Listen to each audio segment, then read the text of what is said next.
to your flesh, so will it be to your conscience, if you ever fail to keep a brother Mason's secrets inviolate. You will pledge ever to conceal, never to reveal all secrets, murder and treason except.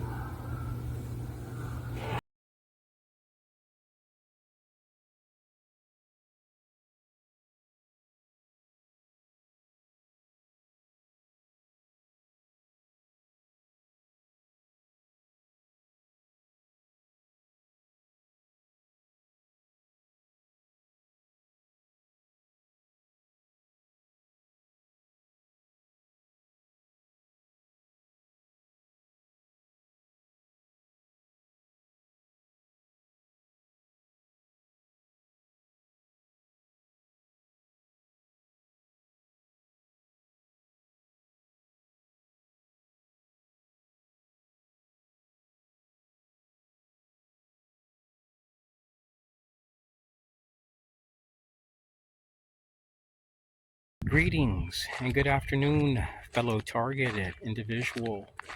I'm just taking a little stroll next to Lake Opaka. It's a beautiful day here in Florida. It's quite warm, which is surprising. In 1996, I became a target, and I thought that when I had cooperated with police and passed a polygraph test, allowed a search of my residence, that my name would be cleared. So I found myself subjected to targeting all through my 20s, 30s, and 40s. And there was somebody that had left the country due to this investigation. It was the guy's wife, which I found to be weird, right after he died. I never knew his wife. I never even knew this guy, but at that time I was young and I had some friends which had a shady history, so they thought I was part of the group, and I wasn't. So in 2010, I had met a guy that had worked at the World Trade Center. To make a long story short, I ended up getting a pen from him. He said, you can just grab anything you want from the bag. It was filled with rubble, paper clips, just junk that he would sell for extra money because he worked as a relief worker at the World Trade Center. And one night I couldn't sleep. I did some research and I found out that this company had broken a lease at the World Trade Center and had left the World Trade Center. And I made a video. I never made any accusations, never accused that company of being part of the World Trade Center incident, but I found myself being brutally harassed. And I got harassed by people that looked British, people that were clearly Jewish.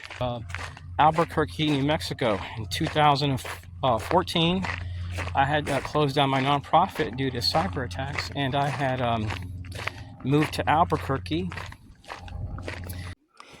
When I lived in Austin, Texas, I had left with a stack of 6 new computers that were not opened. And I didn't have the best printer, but I had brand new computers, and you can see the pictures are in black and white, and this is what would come up when I would boot my computer on.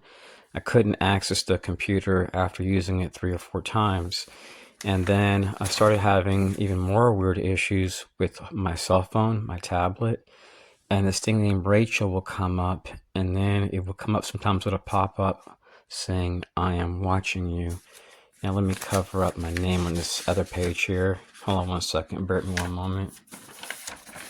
So I ended up having severe issues with a few people, and after losing like 6 computers in 7 weeks, I started using the client operating system. And hold on one second, let me make sure. And I had been confronted by this guy that drives this vehicle, and it was tracked down to the local FBI facility in Albuquerque, New Mexico. And upon the first day of arriving there, I was confronted by this lady. She was caught breaking into my mailbox more than once, and I was harassed by a few Jewish people that confronted me at my school, and I was harassed by people with black SUVs wearing black suits in Albuquerque.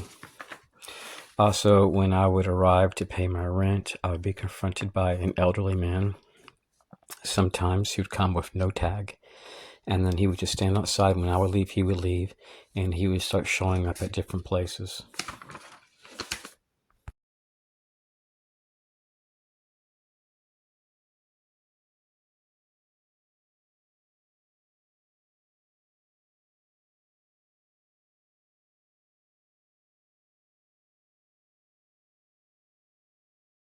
I hear one whistle, and I've documented some stuff going on here. It's like women sitting next to me with kids and then tapping on their arm and saying, "Hey, start whistling," in a library.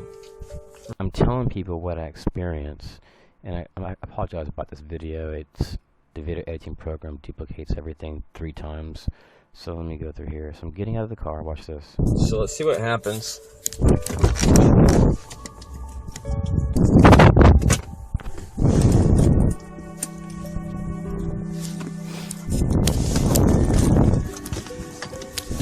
Okay, I'm walking to the. I'm already at the library. I'm walking in there. Let's keep going.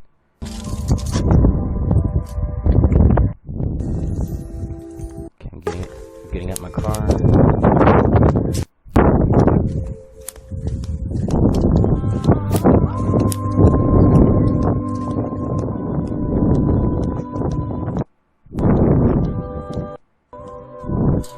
Okay, I'm about to go in and listen to this. I made sure to edit the clip and replay it 2 or 3 times so you can hear it. Now, once I go in, there's a lady going into this bathroom and she whistles at me. Okay, I'm getting close to the front door. Once I get in there, the bathroom is going to be in the corner. There's a bathroom right there. The lady looks at me, whistles, and goes.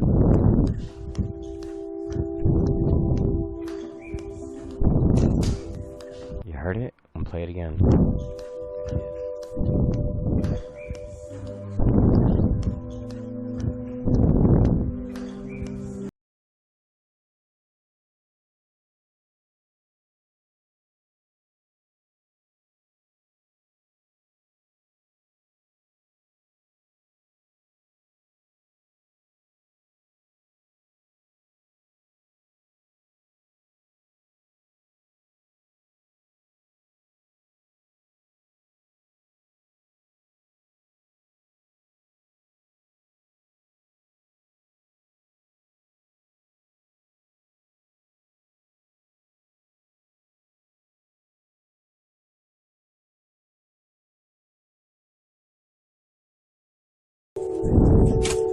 This tag is Florida tag RPF 3A. RPF 3A, Florida. This car is Z444MW. So what I do is I get people's tags that put. Now I'm going there to go into this place. I was in my car for a few minutes, scrapping paperwork, my cell phone, and these women on both cars they were staring at me intensely, and they were all on cell phones. Park right next to me, second. But I knew something wasn't right. I'm gonna hold on a second. After I park. And I was supposed to park way over here to go here, but I parked there on purpose because I wanted to see if anyone was following me, because I noticed some strange activity on the road prior to going there, and I had actually seen these vehicles on the road, and I noticed that I was being tailed. Now here they are right here. I was supposed to originally park over here, but I parked down over there because I wanted to walk a little bit to go to the Small Business Administration office, and I wanted to see if they were going to park. If anyone was going to park next to me, most likely, I was hoping it would be them. So look, they stand there. So these people are just. So I pretend like I'm leaving, because they don't know if they pulled up. They don't know if I just got back in my car, if I'm leaving, but I knew I was being standing there. So what I like to do is I like to conduct surveillance from a distance. when I feel like I'm being spotted out, but I feel like I'm being surveilled, what I'll do is I'll park my car in an area where these people won't notice where I'm at. So there they are over there. They're just standing there. So In 200 feet, turn hold on right. 1 second. So when I parked my car, one car parked on the left side, the other one on the right. So what I'm doing Head southeast. That's where I was originally is parked. seeing if these That's where I was originally parked at. And you can see that they could have parked way up to go to the front.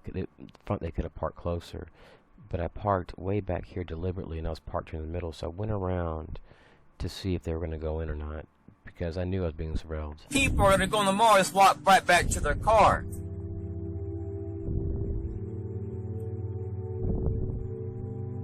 See what gang stalkers do at times. Now look at this. Now they're walking back to the car. This is the type of weird shit that you'll see these people do. That's them. So I go to a mall, and I'm going to go in there, and then I was pissed off about it, so I left. Now they're walking back to their car. them. Now I just parked here less than 5 minutes ago. I parked my car, and what do we see? I see behind me people standing on their phone. Another car with women on their phone. So what I like to do is get a snapshot of what these people look like. Why would you park your car and walk towards a mall? And I'm parked at the very back, the very farthest parking lot. 50 feet, turn right.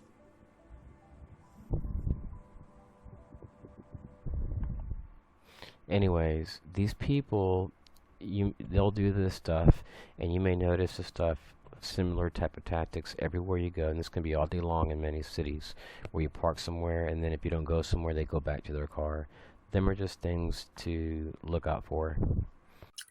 My targeting had got so bad in Northwest Florida that I left the state because I was being harassed by veterans, elderly veterans, on a daily basis, and moved to Albuquerque, New Mexico. And anytime I went to a gas station, there would be a car parked next to me with no tag, and it was always a female, and I would be followed around. So I moved to Texas, and I got harassed by people that were linked to the local FBI field office. I would be harassed at doctor's offices. I would be harassed where I walked. I'd be harassed by people tied to the HOA. So I went to the Fusion Center after documenting some stuff from Citizens Corps. And on June the 3rd, 2016, police told me that's where I needed to go to file a complaint. So when I go there, I ended up getting entrapped. And I didn't get charged with anything. I didn't do anything illegal. I was there to file a complaint. But I noticed that an elderly man walked out of a building with a woman, and they walked up to me, and the FBI Joint Counterterrorism Task Force said that she was trespassing. Here's what's interesting. There was no trespassing signs, and police told me to go there, and they came out at the back door of a fusion center.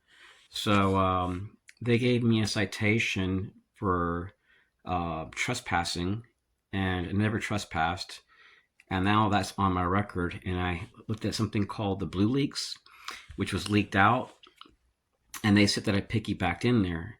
But this is the thing about it. The camera footage shows that the janitor was right there and the door was open, and he said, "Come on in."